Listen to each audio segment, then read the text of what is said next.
At the shores of Lake Tiberias,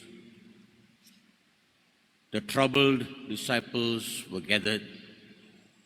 They had gone back to fishing. They had forgotten the Jesus episode. It was not getting better when they thought that when they went back to fishing, things would be a little bit better. There were no fish. There was only an empty net. And you find that it was a fruitless night, boats not laden, but only full of burden for the disciples.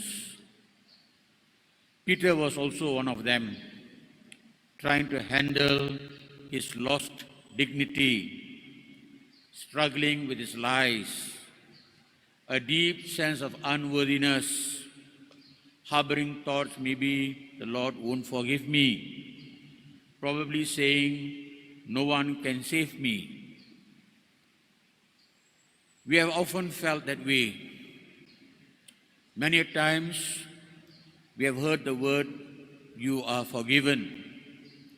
Yet we feel very unforgiven. We are doubtful. We are fearful that we may slip again. Today, there's a need for reconciliation. Reconciliation is more than just being forgiven. It is beyond sin. It is beyond the grace focus. The Holy Spirit accomplishes or brings about this reconciliation. Reconciliation means we are still imperfect, but somehow we are able to bridge the gaps in our lives. All of us have gaps in our lives. This side, we need to bridge them. We find that many a times we are always operating on the idea of forgiven or not forgiven, but we don't talk about moving and bridging this gap that is always in our lives.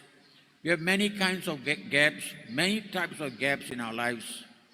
And the Holy Spirit is able to help us bridge that gap. And you find that there are 6 ways the Holy Spirit works in us.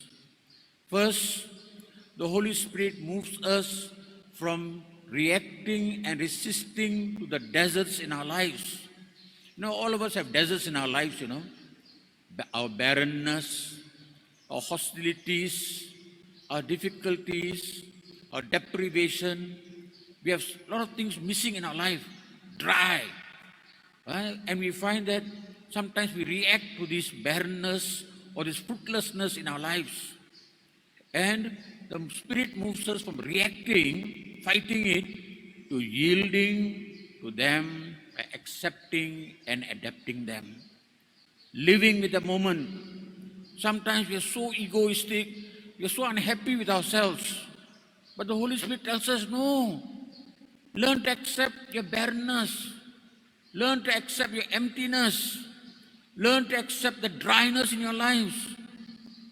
Let go. Yield. That's the first thing. From resisting to yielding. The second thing that happens to many of us is to move from doing for God. Sometimes many of us say, no, why am I serving in this church? I'm doing for God.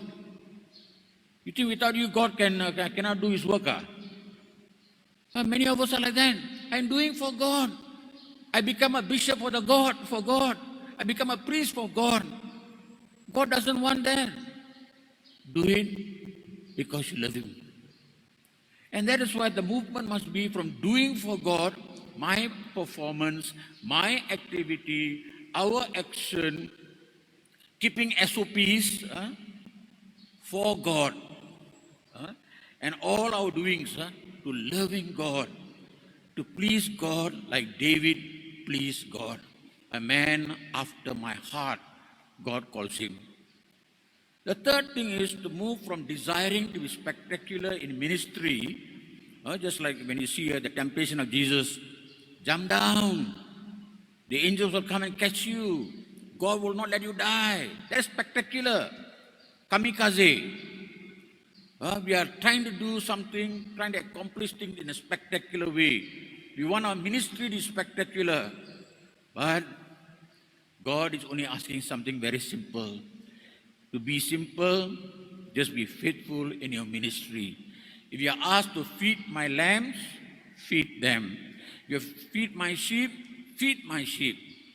See, because that is why he told Peter, if you love me, he didn't ask him to jump from the top, If you love me, feed my sheep. If you love me, feed my lambs. Moving from the spectacular to just being faithful in ministry.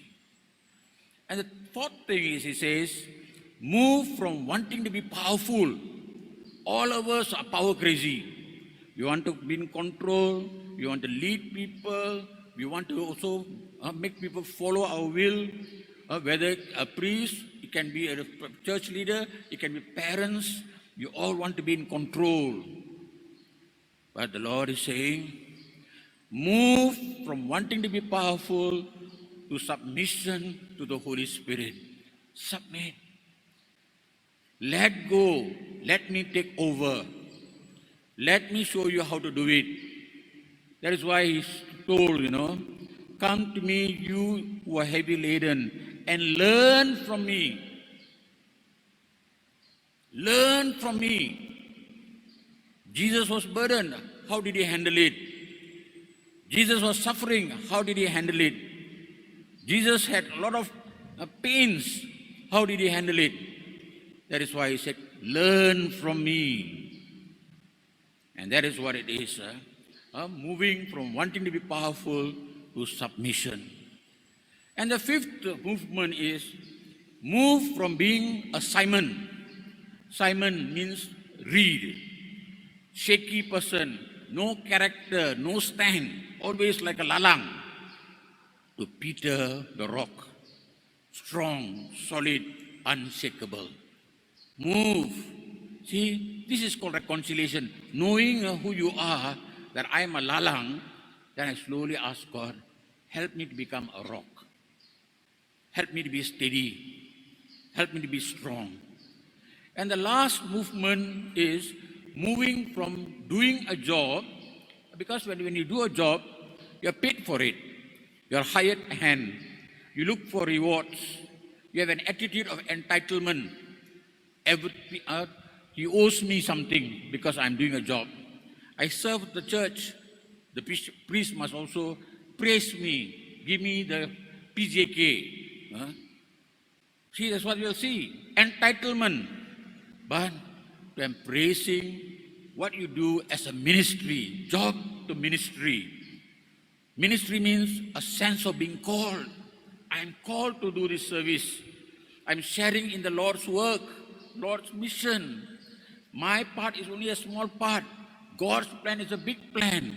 My part is what I do is only a small part of what God is doing. Wow, we have humble ourselves. We are not God. We only are doing a dot. Our part is only a dot in that whole plan of God. And this is what reconciliation is all about. God helps us to bridge. See, He knows we all got a big ego problem. He helps us to tone down so that we keep on going, recognizing it. So you see, it's not just forgiveness, no. It's also learning to move from one point to another point. And this is what reconciliation is about. So you see here, those who have experienced this reconciling spirit, they will always say, she loved us first. The Spirit loves us first. She may come as a wind, she may come as a fire, may come as a tongue of fire, but most often she's a gentle breeze. She does not judge, she does not accuse, she never blames you and makes no loud pronouncements. See, when Peter, he knew what Peter had done was bad, but yet the Spirit never said, you. He didn't accuse. He takes off, do you love me? Jesus asked, do you love me? The takeoff point is different, And that is what it is. That's the first stop. Spirit loves us first, not we love the Spirit. Then she calms us down, makes us disclose ourselves. And she's never threatening, she's very inviting. I use the word she because they say the Holy Spirit is a she, feminine. The way she moves, the way she deals with people, there's a motherliness, there's a motherly character in the Holy Spirit. A woman's character, feminine, gentle, calms you down. When you are so excited, the Spirit calms you down. The third thing will happen, those who experience the reconciling, they say, she reconnects you with yourself, with what you have lost. You lost your humanness, you lost your heart, you may have lost your love, you may have lost your dignity. It helps you regain, she helps you regain what you have lost. You're once a helpless victim. She makes you realize what you have become, and she gives you back that character. And then she'll say, just as she said to Simon, Simon, do you love me? She seeks only a heart of love. She looks for love in you. As long as there's love in your heart, the Spirit finds you. The Spirit comes to dwell inside there. And finally, she prepares us, to be hospitable. Now I woken up the love in you. I woken up the goodness in you. Now go and feed the hungry. Go and do what I ask you to do. Feed the sheep, feed the lamb. So she sends us out to love those that she loves. Okay? So today, just to conclude, just remember the Holy Spirit is a reconciling spirit. He builds bridges. Even within community also, the different races also, it's the Holy Spirit that makes us work together. It is the Holy Spirit that makes us share our gifts together. There's only one Spirit, many gifts, many fruits, and there's only one Spirit. The Spirit is a Spirit that bridges everything, unites everything, and that is what we have to discover. Okay? So therefore, you find that today, learn to recognize, always let go. Just now I told you, there's goodness in you. If there's goodness inside you, it's because the Holy Spirit dwells within you. Connect with that Holy Spirit and move with the Holy Spirit to care for the lost lambs and the lost sheep.